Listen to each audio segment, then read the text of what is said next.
Hello, everyone. Welcome to our webinar today. My name is Jaroslav Valuch. I'm from Transitions, which is a media development organization. We are running an online magazine covering events in the Central and Eastern Europe, but we are also running training activities for journalists and journalism students around the region. And we also do provide news literacy educational activities to publics. We've decided to do this webinar series a couple of days ago because there are a lot of webinars taking place discussing the disinformation and misinformation around COVID-19 and coronavirus, but we were lacking a little bit something that is kind of very practical, right? So having practitioners and experts sharing some practical experience of running verification fact-checking initiatives and also doing the monitoring of COVID infodemia. So this was the reason why 2 weeks ago we organized first webinar. I was actually the speaker. I was sharing lessons from building a volunteer student initiative that started doing fact-checking of COVID-19 related disinformation in the Czech Republic. I will share with you the link to the video if you didn't have a chance to participate live, and if you are interested, feel free to watch it. And the follow-up session that is going to take place today will be very specifically focused on monitoring. It's a topic that I didn't cover too much in detail in the previous lesson because it does deserves its own time and some bigger experts than I am, who can give you much more practical insight into how to set up a monitoring system during crisis situations like the COVID situation or some, important events such as elections. So it's my pleasure to welcome today our actually two trainers, which is going to be Rastio Kužel and Ivan Godarsky. Both of them are from a Slovak NGO called Memo 98. We collaborate together on several projects across the region. And they will share with you the lessons and instructions and tools and methodologies on how to set up effective monitoring systems. So from the technical perspective, Rastio will have a presentation for about 30-40 minutes, and then the floor is open for your questions. Please, if you will have any questions throughout the session, feel free to ask. Please use the Q&A tab at the bottom of your screen and post the question there. I will follow this Q&A section clearly, and I will ask the questions in the room. Just technical check. Can you hear me, see me? Please type in the chat or Q&As, because we have Muhammad who says that he can't hear now. So let's check. Rastio, Ivan, can you hear me, see me? Yes, I can hear you. All right, please. I can hear you too. Participants, please type in the chat or Q&As if everything is okay. Looks like others are able to hear us. All right, excellent. Thank you very much. So please, Rastio, the floor is yours. Well, thank you very much, Jaro. And also thank you very much for raising the expectations very high. But thank you to all of you who are interested in this webinar. It's our pleasure to share our experience. As Jaro mentioned, we are doing monitoring of media for about last 22 years. And for about five years, we have been basically focusing on social media monitoring. So a couple weeks ago, Jaro spoke about this excellent initiative in the Czech Republic, how they decided to contribute to particularly the debunking of COVID-19 related disinformation. We have our experience mainly focuses on electoral issues. So for these 22 years, we have been monitoring primarily media around elections. But with the COVID-19 situation, we also focused on this type of disinformation. So let me start screening, from my presentation, and basically, as I mentioned, we have for 22 years we are basically working in the sphere of media monitoring and elections. The white dots on this map are those places where we have worked, particularly in relation to elections, but also in relations to other projects. If to divide the activities more specifically, these are media monitoring elections, but about 5 years ago, we could not ignore the elephant in the room anymore. With social media, particularly after 2016, after the Brexit referendum, after the US elections, we realized that this is something that is really important to monitor. And I will explain maybe the initial hesitation, why we were happy with the comprehensive monitoring methodology for the traditional media, and why it's gonna be virtually impossible to come up with a similar type of methodology for the social media monitoring. The other two areas we focus on, and that's where we also work very closely with transitions, is quality journalism and minorities. We have done projects together in this field. So when the COVID-19 pandemic started, many people, started volunteering, and on that slide you can see my wife, who basically decided to be, to start making masks as a volunteering activity, and and we live in Stupava, so she started making these masks for the House of Seniors. And here is a representative of the seniors club wearing a mask. Basically, I'm not good in sewing. You wouldn't like to wear a mask that I would prepare. So we had discussions with our colleagues, what can we do in this situation, how we can be useful.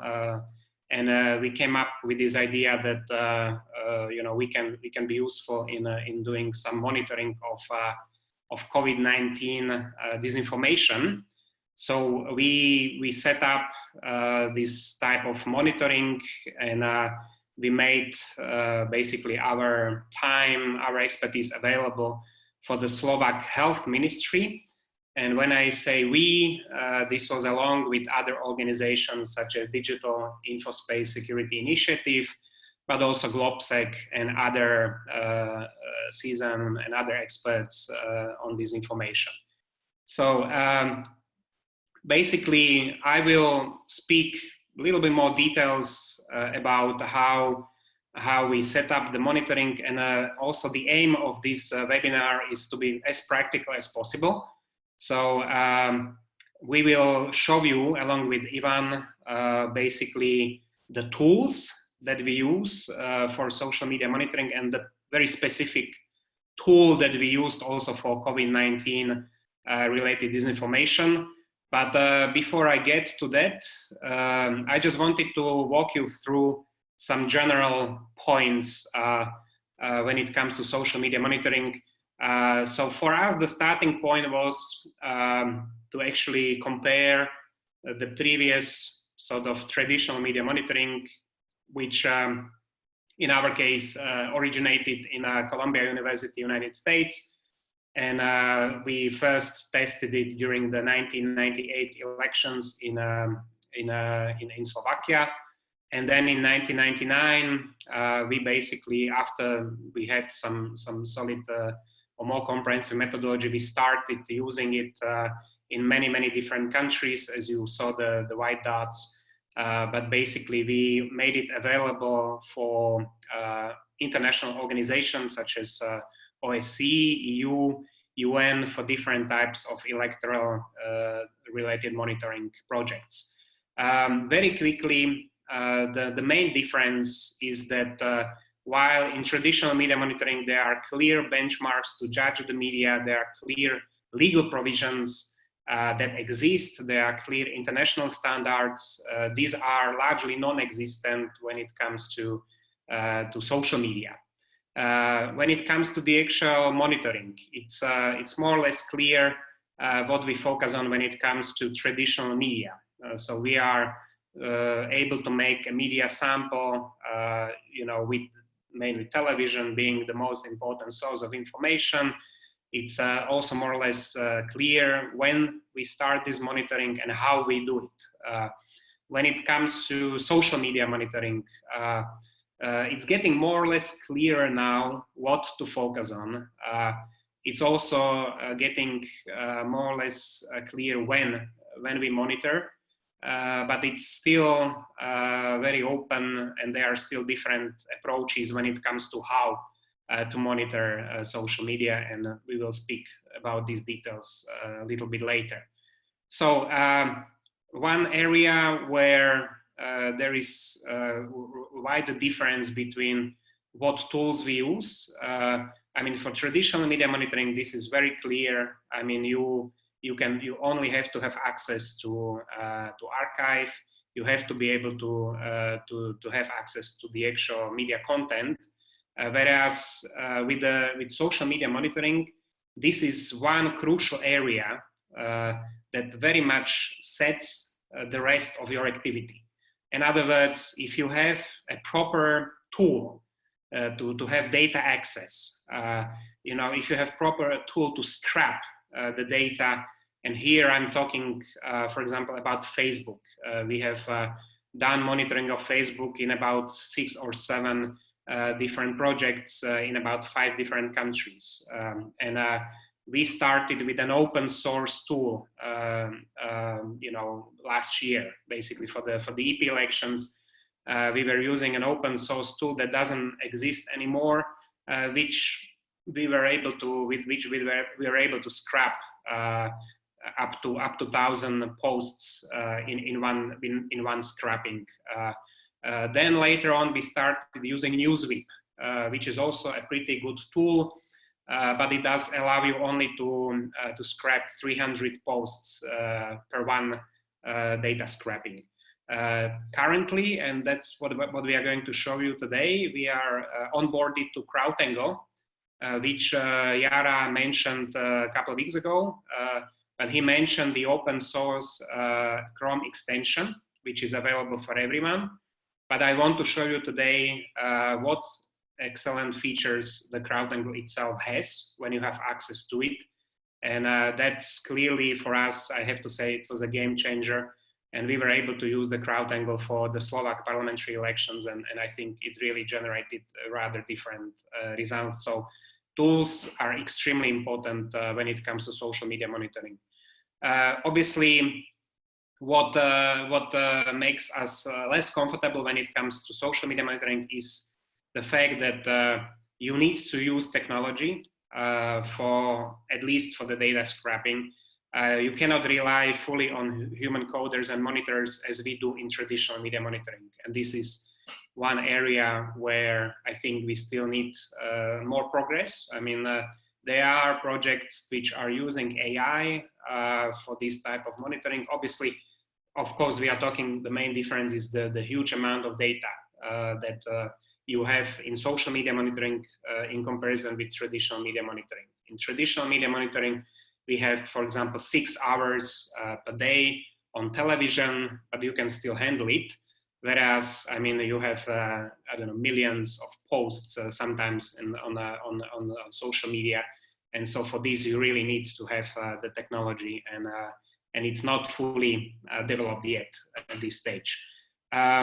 It's for the purpose, I mean, it's very clear when it comes to traditional media monitoring, this relates to the benchmarks, so it's very clear what we expect from television, unbiased coverage when it comes to public broadcast, maybe less rigorous criteria for private but more or less this is set in the law. It's, as I said, set in the standards, international standards.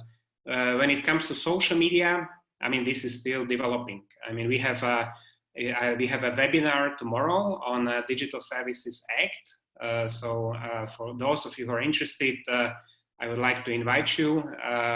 But that's really, as you see, it's in the making. So we still cannot really say that we have really regulations for social media behavior during elections or otherwise. When it comes to the beginning of social media monitoring, at the beginning, we do some kind of capacity assessment. So we try to examine, what is the media situation in the country, what is the social media situation in the country, what are the relevant and important social media players or platforms that we need to focus on. The second thing that you take into consideration is your human and financial resources. The third, as I already mentioned, what sort of tool you will use for data mining, data scrapping. And the fourth is basically related to laws and regulations, because there are actually some regulations that relate also to social media. For example, the election blackouts, or maybe some other provisions. So what are we basically trying to find out? We first of all, we are trying to find out what is the impact of social media on electoral integrity. What is the impact? What are the threats? To what extent social media is used as a vehicle to distribute disinformation or misinformation around elections? To what extent they are used for voter suppression? But also on the positive side, to what extent they are used as a campaign tool by political parties to mobilize, to basically bring important information to people. Obviously, second important question is what is technically feasible. So if you don't have access to Facebook API, if you do not have the tools, obviously you can still do some manual monitoring, but you will not be in a position to maybe focus on 200 different profiles. Unless you have enough people, unless you have enough resources. So that is important question. What is technically feasible? And the third, again, relates to the regulation. So in a nutshell, we are talking about 4 different phases of monitoring. So we define the scope and we define the social media platforms that are relevant. So for example, in Slovakia, this was mainly Facebook. Currently, we are doing monitoring in Belarus in connection with the upcoming elections. And there, it's apart from Facebook, we have also included Vkontakte because it's a very popular social media platform there. So that depends very much on the country. Depends on the popularity of these platforms. The second stage is the data scrapping. So you need to have this tool to export the data, and then we mainly export it into Excel. So we have all the statistics from the various posts on the number of interactions, the number of comments, shares, and then we worked with this information in Excel, and we add additional variables that my colleague will speak about, particularly narratives and topics, but also keywords, which help us in the third aspect of this monitoring, which is the analysis. And the final part consists of reporting. So this is when you actually report on these results. So yes, again, depending on which country you focus on, you determine what are the relevant platforms. You see a tendency that many monitoring groups include Twitter, because the access to Twitter's API is easier However, it is now limited to 7 days of archives, and so it's getting a little bit more challenging also when it comes to Twitter. Crowdangle allows monitoring of Facebook, Instagram, and Reddit. So these 3 platforms are covered. As for YouTube, we are using Newsweep for monitoring of YouTube, and that basically brings you the important information. When it comes to the methodology, we are basically recognizing sort of 3 different important areas of focus. So, and we call it, the first is basically the messenger. So this is basically the actor who is talking, who is sort of distributing the message. And with the messenger, we recognize about 4 different categories. So it's first of all the same as with traditional media. We are focusing on political parties. We are focusing on politicians. We are also focusing on social media accounts of traditional media, as well as journalists. And we are also focusing on a new category, which is basically social media influencers. So these are the people who basically have high number of followers in society, and so basically when they present information on their social media profiles, many people basically follow them. When it comes to the actual message, here we are focusing on topics and narratives, and we are pretty much using the content analysis that we have been using for these 22 years on traditional media. And we are trying to basically see to what extent, for example, divisive narratives play a role in elections.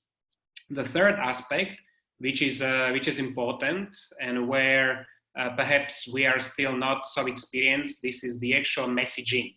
So this is the procedure which is used to amplify the message. So here, this could be bots or trolls that basically artificially amplify some message which under normal circumstances would not be important or would not attract such a huge attention, but by amplifying, by using certain tools such as bots, you can give the impression that actually this is very important because so many people basically follow, or so many people, it really caused a high level of interaction. So yes, basically this is when it comes to the messenger. When it comes to the message, again, we focus on topics, subtopics, and narratives. And my colleague Ivan will basically talk a little bit more in more detailed way about more specific, how we define these categories, particularly in relation to the COVID-19 exercise which we have been doing. And yes, the messaging basically is this amplification of the message by different bots. So maybe here I would make a stop, and I would invite Ivan to talk a little bit about how did we set up the monitoring of COVID-19 related disinformation. Maybe just the final word that it was a very specific monitoring for us. We used Crowdangle, but Ivan will speak a little bit about these keywords and the way how he set up different clusters, which is different to when we do it during elections. So Ivan, the floor is yours.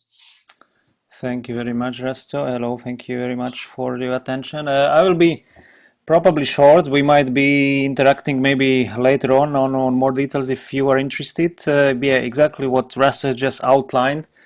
We try to cover COVID-19 from a not necessarily slightly different angle, but still there was a different angle because we had this tool of Crowdangle, which allowed us to go deeper into monitoring COVID-19 crisis. And as you can see, This is nothing of short of attention up till now. We try to cover it for the crisis group for Ministry of Healthcare, as Erasto mentioned, and sort of supply them with the information specifically from the perspective how much disinformation is spread around social media and predominantly on Facebook in Slovak Republic. We've been doing it together with other NGO, as Erasto mentioned. And we try to basically, for doing it, we try to cluster the information. I'll show you in order to be clear what Facebook is offering us. These are the clusters which let me share the screen. This should be the screen. I hope you see it now. And there are different types of clusters. We created these ones, and that was at the beginning. Then we sort of decided to keep those clusters. First was very general, related to COVID-19 per se. Another one was zdravotnictvo, is like a healthcare system. Then there was medicines itself. Measures being taken. This is general. Then there was one on China, one was in Italy, one was in European Union, then there was in Russia, and then one was specifically for US or in Great Britain. And the slight disadvantage maybe of the Crowdangle for those who might work with it or you might facing the opportunity to work with it later on is that it really requires very precise formulation in order to capture the interaction of the posts. What we actually wanted to achieve is to see all the possible vocabulary which might be spread throughout the crisis and in context of the crisis, and try to capture all the posts related to those words. So we basically created a list of, as you can see here, more than 300 keywords. If I would to say specific clusters at different words, but some words were basic ones, and we just need to use different declination because, as I said, Crowdangle use very specific, very exact words. So if the comma is missing, or if you are using the longer terms, if you are using just short terms, every single dot might be simply making different results. So that's why we created the list of very similar words sometimes. And what was the outcome of it was actually very interesting. The Crowdangle can give you the very nice list of information, and basically based on the keyword. For example, here is COVID-19. It provides you with the list of interaction of the most interacted posts which use this specific term. And we sorted it out according to categories. I don't want to use and show you everything, but principally that was what we wanted to show and to find out. And maybe one thing which I can show you was these were the top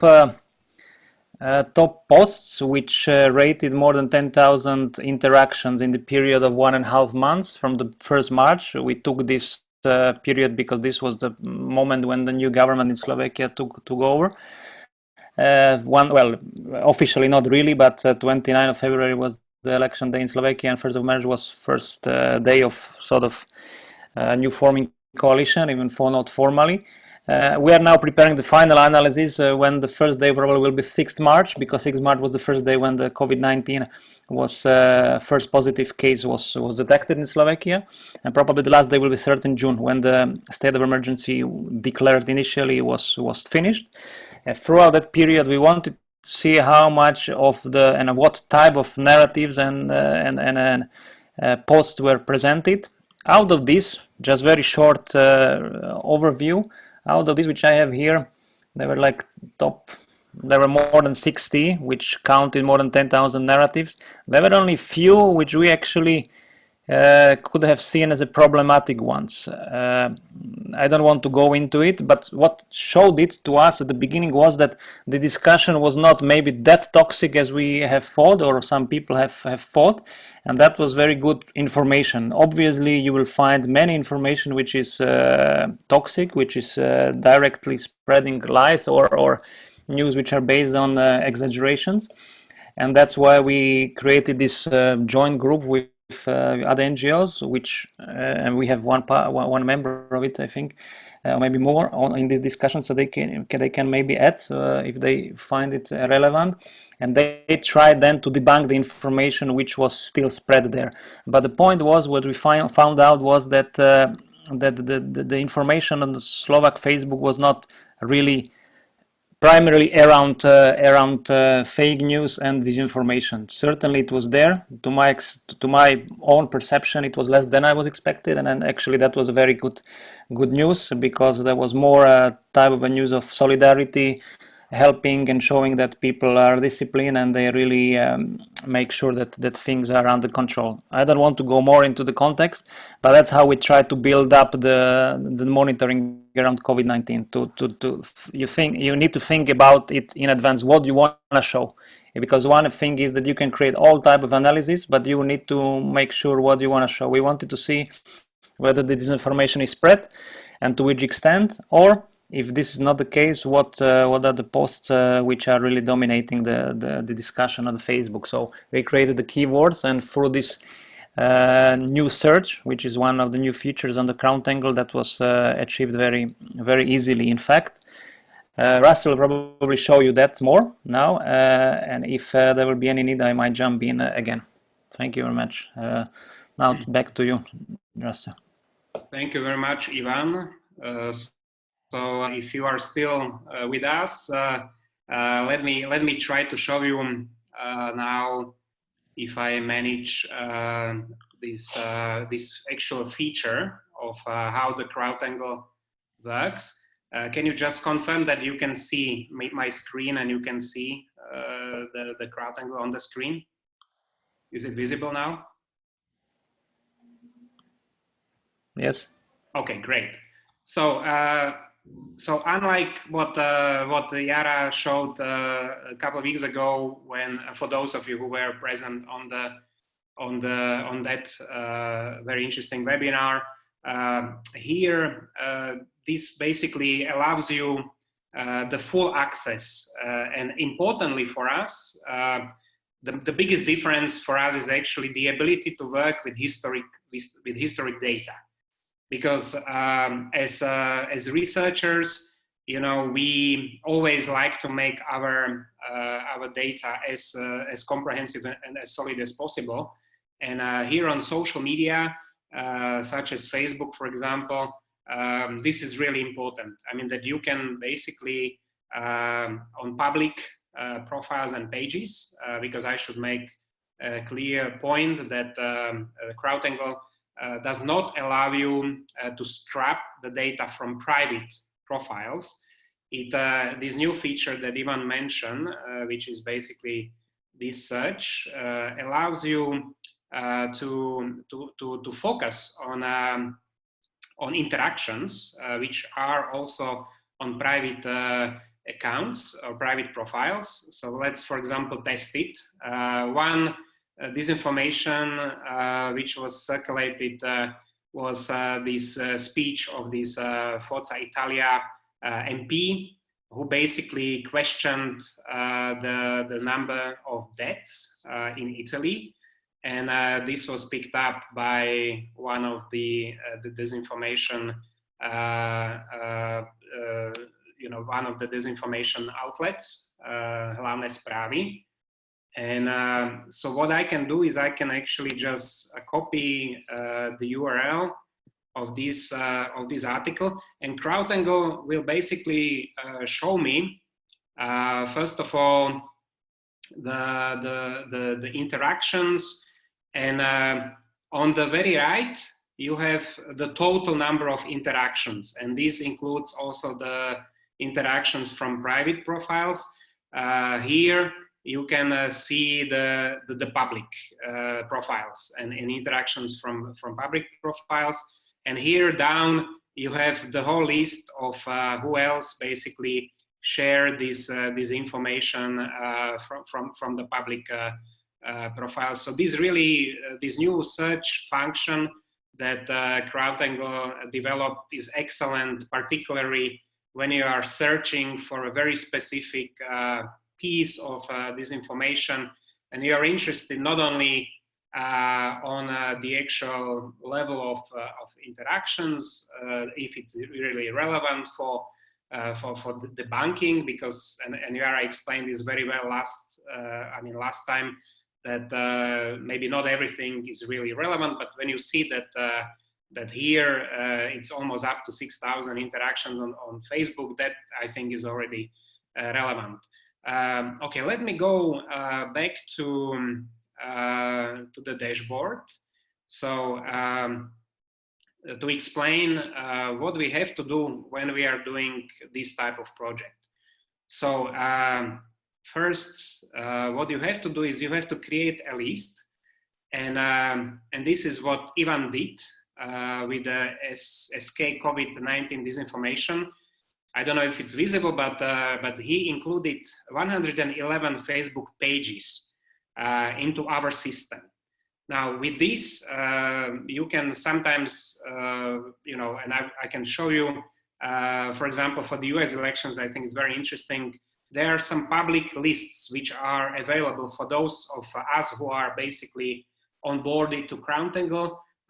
You don't have to basically do this manual inclusion of the Facebook profiles or groups. This is already done by people who are onboarded to Crowdangle. But in our case, this was very specific, and Ivan had to do this basically manually. Now here you can basically set up the system to overperforming, underperforming, total interactions, and you can also choose if you want to do it for the, I don't know, last 7 days. For the, I mean, you can basically set up the time period as you wish. Here you have an opportunity to choose if you are interested in all posts or photos, links, videos. You can basically choose, and here you can still make a more advanced search, which is particularly relevant in the case of COVID-19. That, for example, you can see that without basically going deeper, without specifying these cluster words, you would get you know, posts which are, I mean, this one is, for example, related to the fight against racism.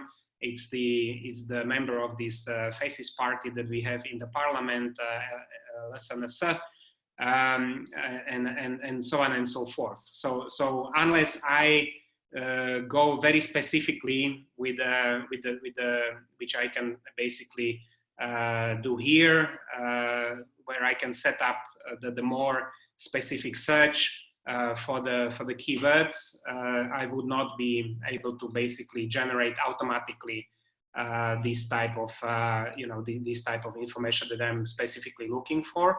What we did was basically we set up a system of I mean, here are all the words that Ivan included, and also the groups. And we set up the automatic system of viral and referral alerts, which were basically going to our email addresses as well as the email addresses of Digital Infospace Security Initiative. And they were the ones that then were doing the debunking. What we are planning to do is basically we will look at the whole period, as Ivan mentioned. I mean, starting from the 6th of March until June, and we will basically analyze more specifically all these posts which basically you know, had some COVID-19 related disinformation. And this is something that you could do either on this leaderboard, or there is another function which is called intelligence, which allows you basically to look at the specific accounts. So here I can basically look up the information which is related to to these pages. And let me just show you what sort of statistical information. The nice thing about this is that actually it automatically, not only that it comes with very precise information on the number of interactions, but it also creates charts. So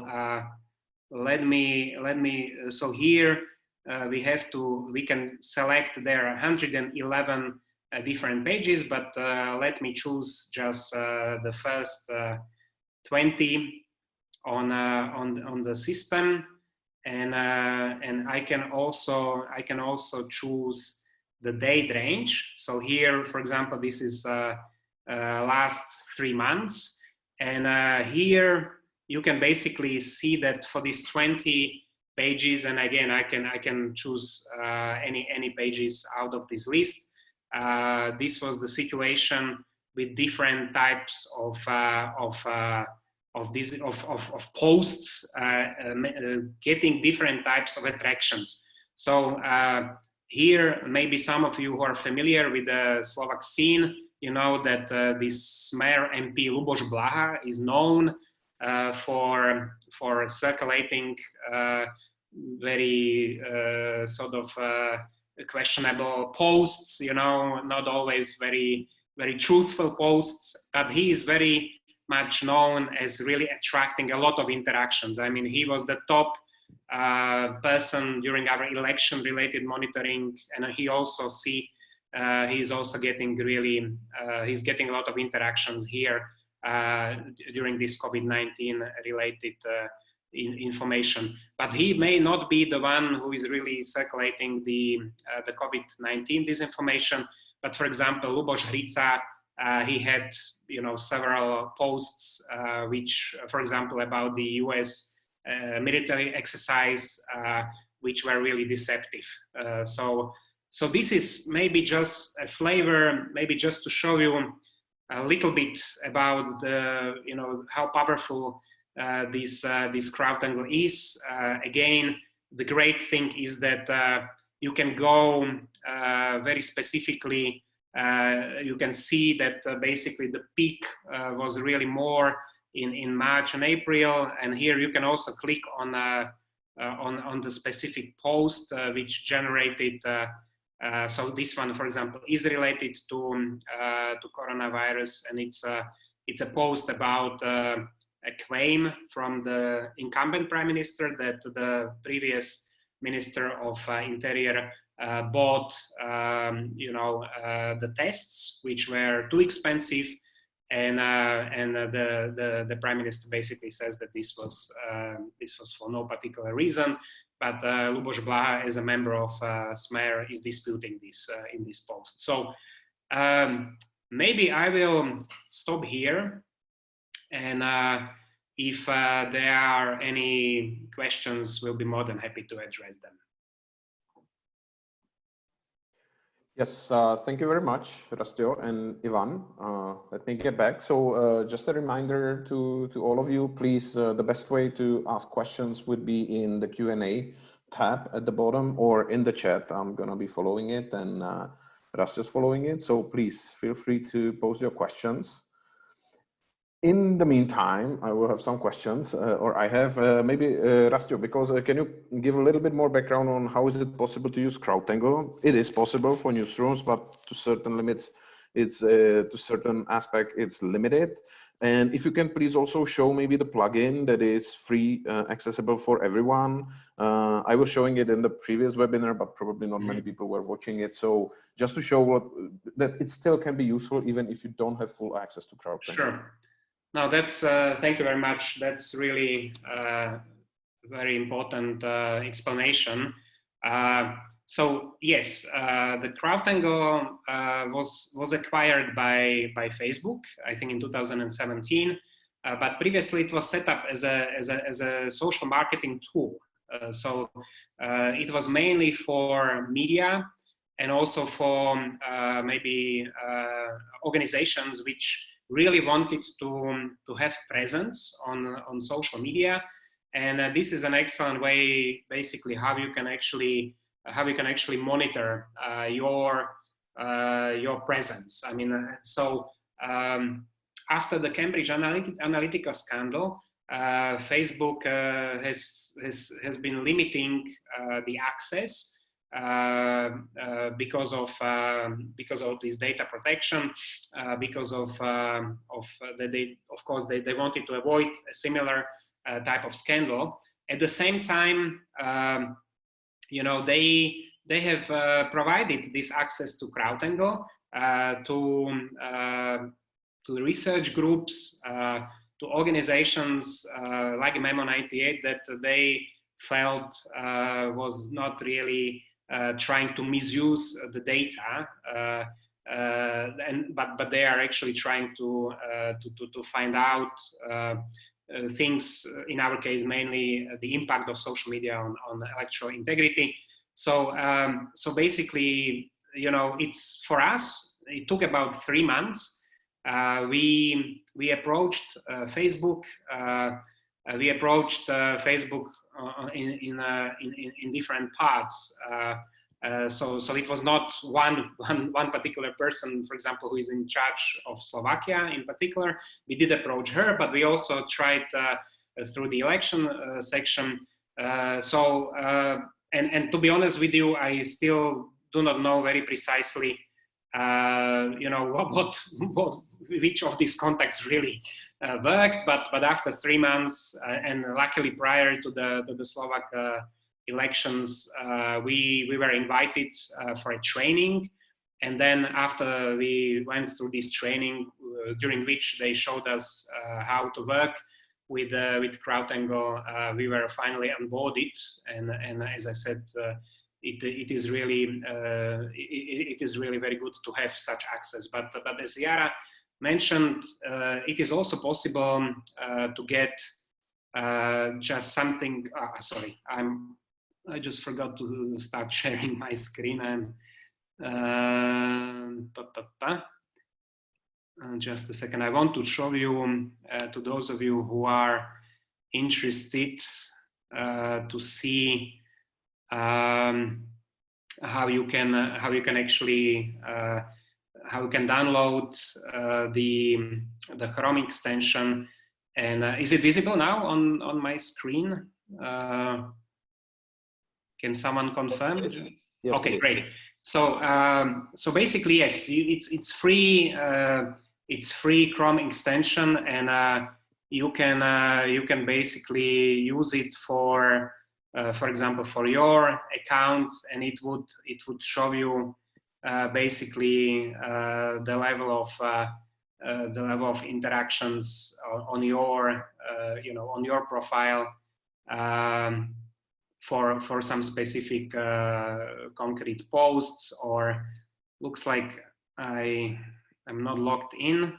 That may be okay. Well, I don't remember now. Sorry, my password. So yeah, to save time, but it's really easy. I mean, all you have to do is really type in Crowdangle Chrome extension, and you get you know, you get directly to the extension that you download, and then you log in on your Facebook, and then you can basically get information, but only per one particular profile or one posts on that profile at a time. So it does not give you the opportunity to compare, which is very important, obviously, particularly when you are doing election-related monitoring, and we for example focus on I don't know, 50 different stakeholders, and we want to see how they perform. So this type of comparison you can only get once you get the full access, as well as the full access to historic data. All right, thank you, Rastio. We have actually a couple of questions, so I'm gonna go one after another. We do actually have James Morgan from Crowdangle here now, so he sends his regards. Yeah, so if you are a newsroom, someone will request, you can contact Crowdangle and try to request access as well. We didn't manage because apparently there was a big demand. So, but we still in our team were able to kind of combine different tools, you know, to get some results that we could fact check and debunk. I mean, being in the Czech Republic, which is not that big country, I mean, even without these like really sophisticated and great tools, if you don't have access to them, well, you need to kind of mobilize volunteers and try to do whatever you can with the tools available. So yeah, so this was.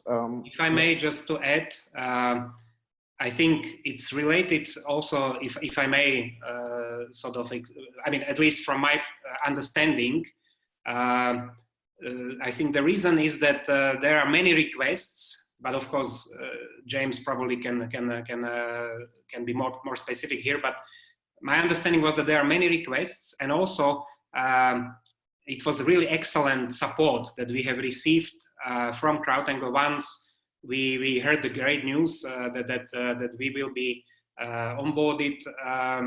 We got an excellent training, and I think this is the main reason, that not only that they want to make sure that they have some kind of system in who is getting the access, but also they really provide excellent support, which was extremely useful for us. So yeah, thank you very much, James, and my best to Naomi as well.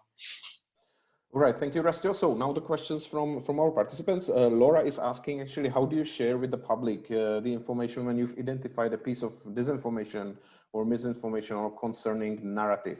And maybe I will add to that question, if you can like practically share the lessons, because I mean, you were part of a collaborative effort, right, where you played the role of monitoring and there were other actors doing fact checking. So how do you do that, and where do you see the importance of actually sharing these outputs with the publics or institutions? Well, how does that work? Yes, thank you very much. That's obviously the most important thing, is really to make sure that there is a system in place. I mean, I was going to show maybe a couple of more slides. Yes, I'm here.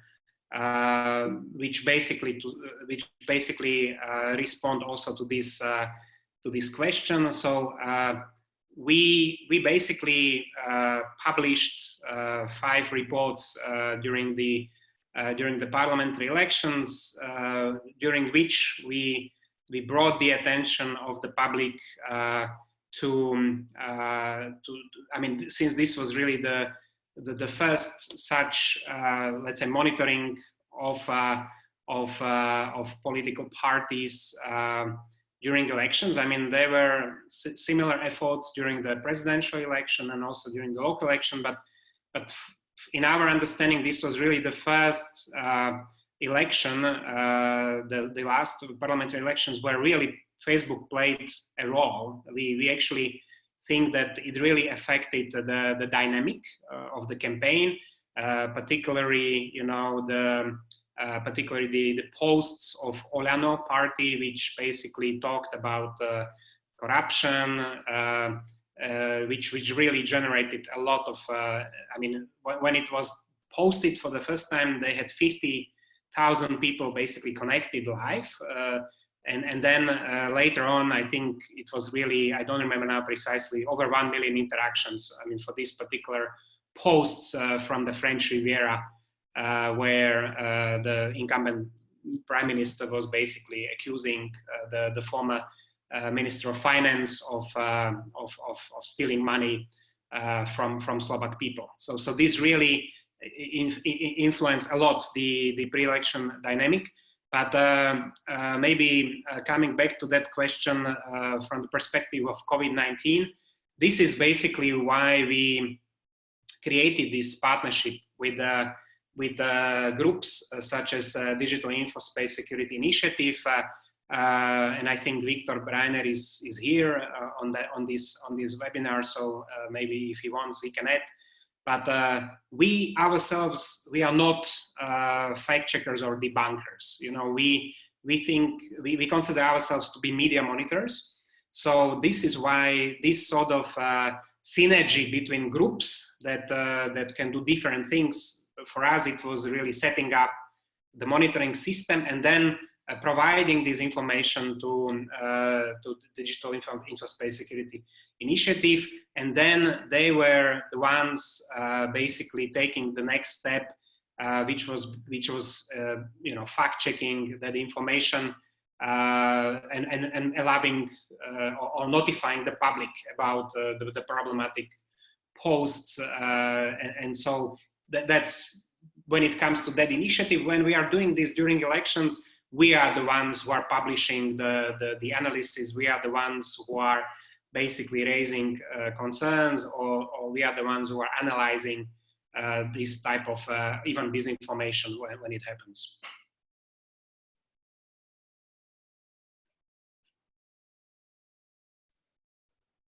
All right, thank you, Rastio. There's actually one quite specific technical question from Victor, actually.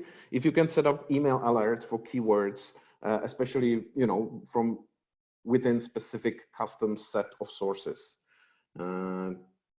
Yes. I guess from Crowdangle. Yeah, you can, I mean, not only that you can set it up, but you can actually choose between different options. You can basically set it up.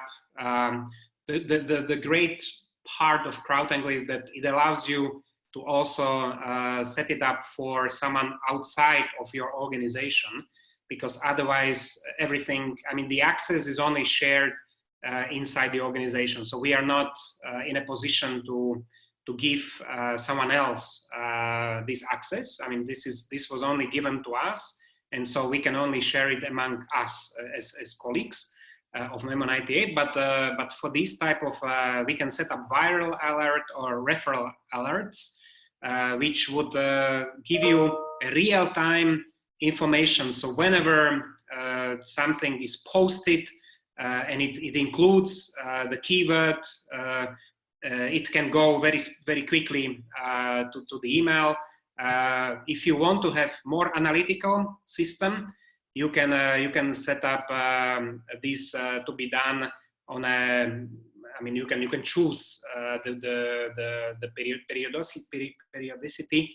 So it can be 24 hours. You can get simply updates which already look at a longer period of time. So it's really, in that sense, it's a very powerful tool that you can really choose what you want. Now, I also don't want to sound that we are now fully aware of everything that you can do with Crowdangle. We are still, I mean, we got it in January, so we are still learning ourselves. But here, the lessons learned was really that we have to be very specific. If we didn't want to, I mean, first I set it up, this viral alert. In about 30 seconds, I had 700 emails in my mailbox, so completely spammed it. So you have to be very precise in how you set it up. But again, the great thing about Crowdangle is that there are many webinars that they have done, and you can go to archives, you can look at these webinars, and that helps you also to do it, or you can directly approach your representative who can also help you. So, but yeah, the short answer to the question is yes, you can set up these emails, and it can really be done automatically. All right, thank you, Rastio. Sarah's question is in the line, but before that, Laura had additional question to her previous question. When you were identifying the actors who were, or monitoring the actors who were spreading disinformation and misinformation, were there some new, or were they somehow different than the disinformation actors active before? Were there some new players? Absolutely. Or did they change the strategy? Any learnings around that? Thanks. Excellent question. Thanks. I should have mentioned that this is where perhaps was a bit more challenging for us, because previously we were mainly focusing on actors who were spreading political disinformation.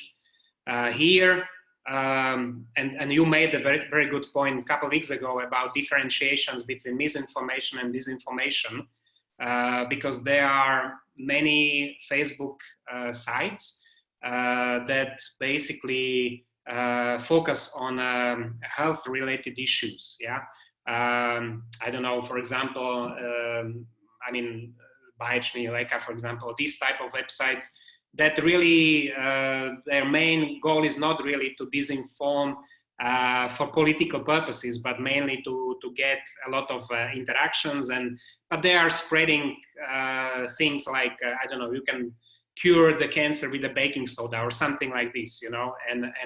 So I would say there was a big category. I don't know if Ivan is still on the call, but because he was the one who was setting up the system. But there were many sites which really were spreading misinformation and disinformation related to health issues, which was a complete new category of actors that we had to include into the system. So yeah, in that sense, it was very new for us because normally we have, let's say, different actors around elections. I mean, who are mainly politicians and maybe some influencers, but yeah, there are many.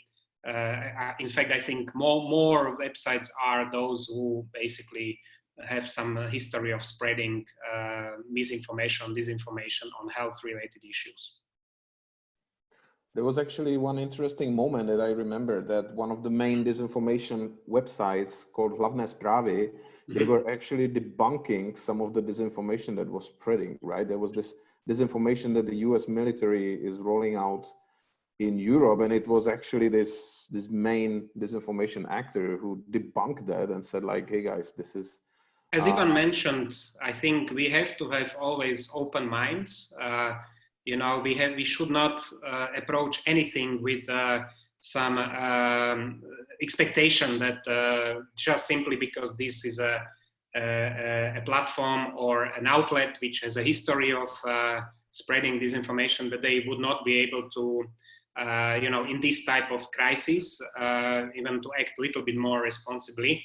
I remember that this one that you mentioned was circulated also by this Luboš Hrica, who has a reputation of spreading disinformation, and he basically, there was a post with the US military, you know, getting, I think, to Italy, and was quite, I mean, he took an angle in this, I mean, which was supposed to be a regular exercise, but it was really used a lot. But I wanted to mention also another very interesting phenomenon, and we had a webinar on this topic with platforms. I mean, we had Google, Facebook, and Twitter.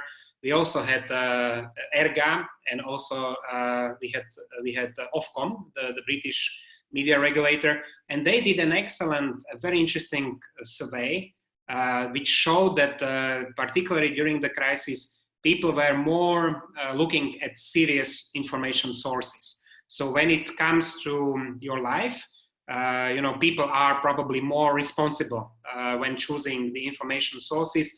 When it comes to, I don't know, elections or maybe other topics, they go for fun and they go for less responsible sources. But that we thought was very interesting finding. Thank you. The time is running out, but we still do have 2 to 3 questions. So if anybody has to go, please feel free to go, and let's spend a couple more minutes with Rastio. So the question from Sarah: do you have any thoughts on how best the civil society organizations or also the election monitoring bodies can best tackle disinformation on COVID-19, especially during elections period?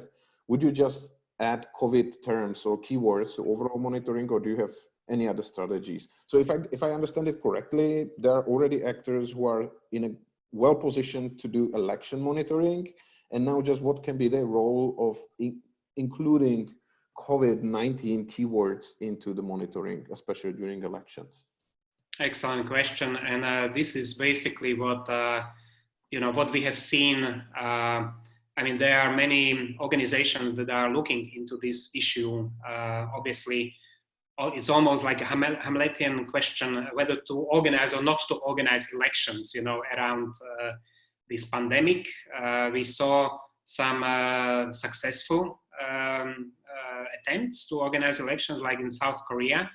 But one has to also remember that South Korea, while in February they were really affected a lot by COVID-19, but they already had the experience from the previous pandemic, you know, and so I think they were in a much better position.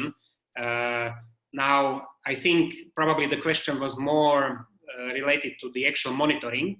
So yes, I think once you decide that, that there will be elections, and once you are monitoring the elections, I would certainly include maybe additional actors to see whether there is any direct impact or whether there is any direct disinformation which relates both to elections and also is using maybe this topic of COVID-19, you know, to actually maybe disinform people, because I mean, what comes to mind is, for example, voter suppression, you know, that you can have information, and I think this was happening already in some countries, that you know, because of that COVID-19, maybe you know, there will be a change in the voting system, and maybe people should not go to the polling station where they normally go. But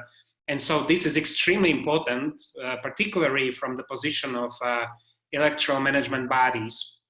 And here I would refer to the excellent work done by IFES, which has been running briefing series about how to tackle the COVID-19 related issues. I mean, be it disinformation, be it other issues, and how to organize elections, and what EMBs could do really to prepare society. So I think we, not only that we have to include maybe some of these new actors to media monitoring or social media monitoring, but we also have to make the bodies more resilient, I mean, to this type of infodemic. And again, I think we all hope that this COVID-19 situation will once disappear, but I'm afraid that that there may be new similar pandemics in the future. So I think it's really important that this sort of digital literacy is done, and the proper bodies are really making proper moves when it comes to this type of you know, resilience building. Thank you, Rastio. And we have Ivan wanted to add something. Please go ahead. Just one addition to that. Absolutely, what Rastio said. I think it's crucial that during those periods or during those elections that are happening right now in this sort of limited time, there is a Serbian election coming in few days.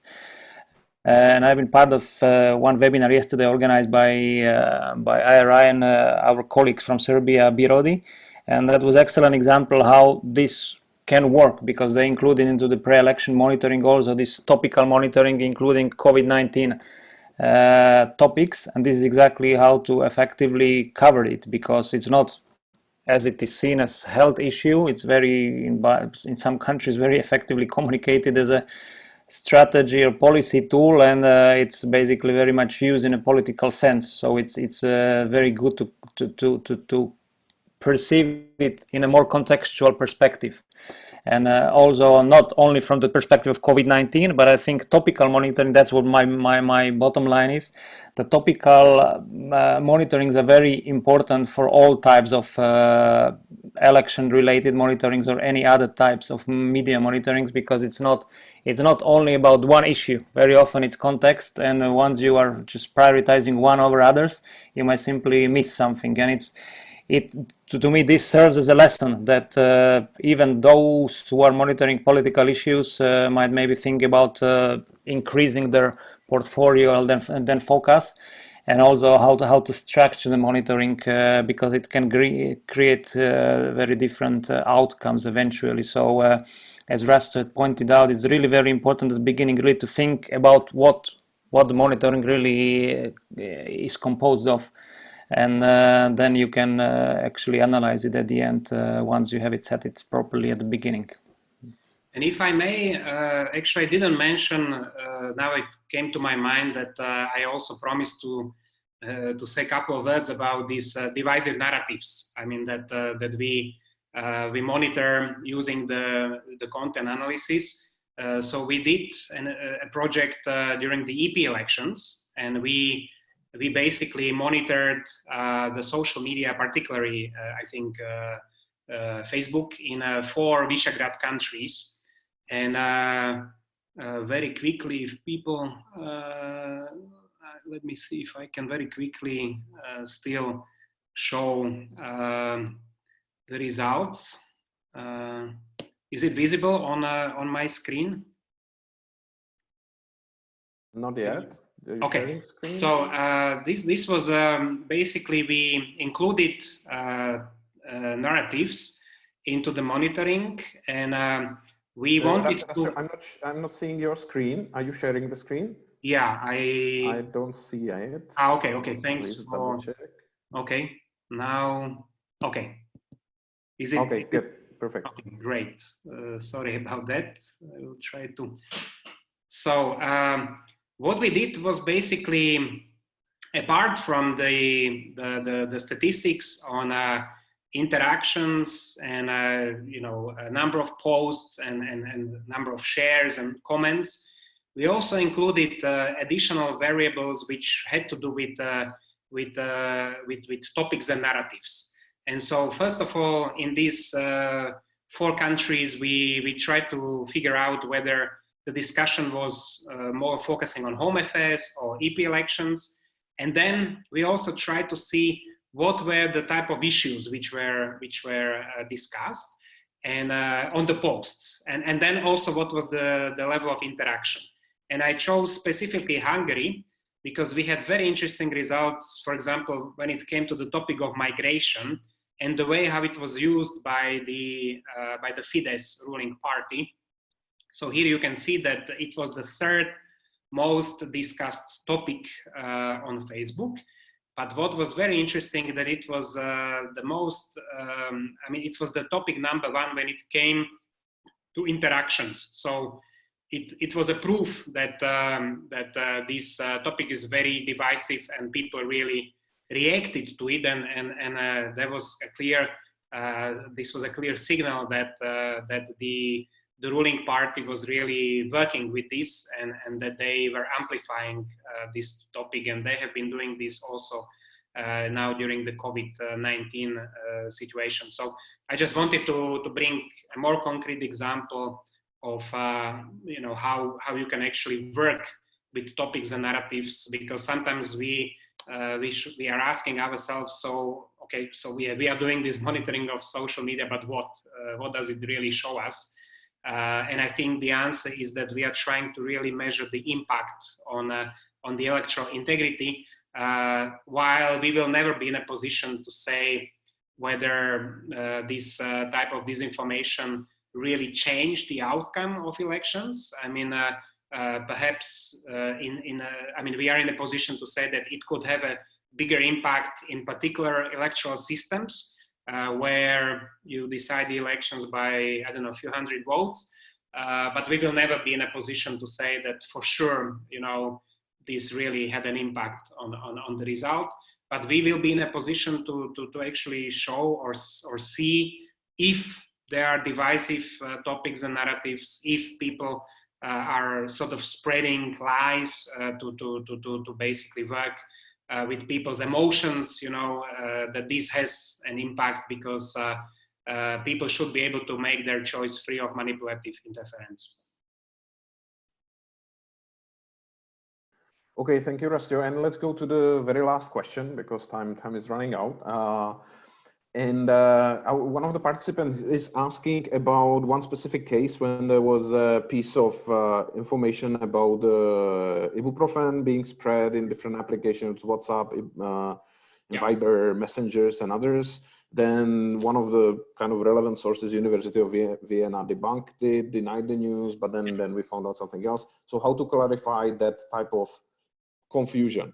I dare to answer instead of you, Okay. because I mean, that's not something that you were focusing on, and that's not necessarily the topic of the current session. So we'll be more than happy to organize follow-up sessions on also how to communicate this information to publics in order not to confuse the public even more. And I'm sure that many effective... I will add to what you say, I will add to that, because I remember this specific case, but go ahead first, and then maybe I will just add. But my actually questions that I really would like to know your answer or your ideas is actually the fact when the disinformation is more and more spread through these messenger applications, right? Like WhatsApp, emails, you know, stuff that, you know, you cannot use the traditional website or social media analytics tools. So it's much more challenging. How could we deal with that, especially during the elections, when we cannot apply these apps to these kind of private conversations? Excellent. And let me maybe just very briefly, because I remember this case, and I also remember that, yes, for example, I received this piece of disinformation through WhatsApp, exactly. And also there were other things that were received by Messenger. I mean, first of all, and this was what was part of that initiative, is that it was actually initially hosted by the health ministry, and the idea was that we would identify the disinformation, and then there were others who were basically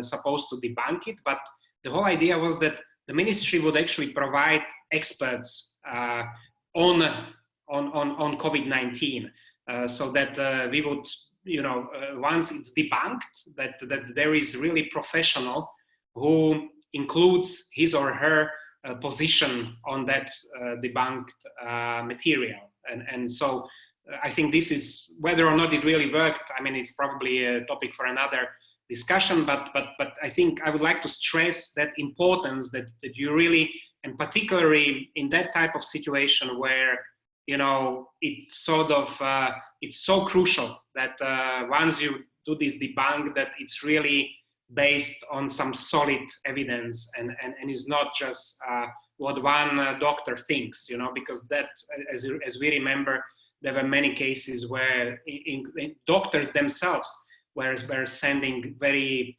sort of misleading messages. So that's really why it's so crucial, you know, to have someone part of the debunking team who is actually a real expert on that particular topic. We are not, you know, so that's why for us, it was very clear that our role would be in setting up that monitoring system. And again, this was done by us and GlobSec.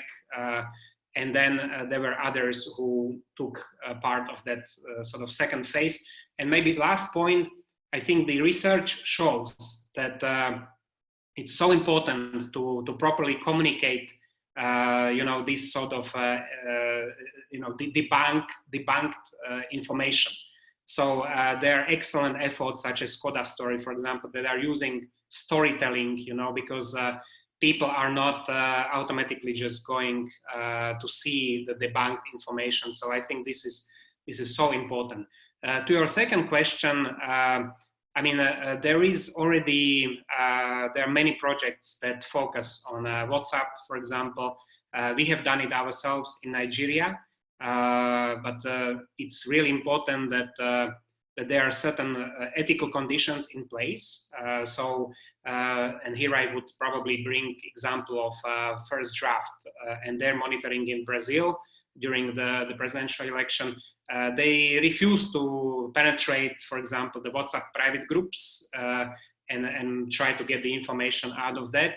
They set up a hotline system, public hotline system, where people could actually post their concerns about the type of disinformation or language that is happening inside these groups, because the fact that they are encrypted, the fact that they are much more difficult to get, I mean, this is obviously amplifying the options, you know, to really have a much more effective type of disinformation spread. So it is possible to monitor. It's more difficult, Once you do it, there are other groups that would actually use the information just by penetrating these private groups, for example. But then I would say the minimum condition is to anonymize the data, because now we have GDPR.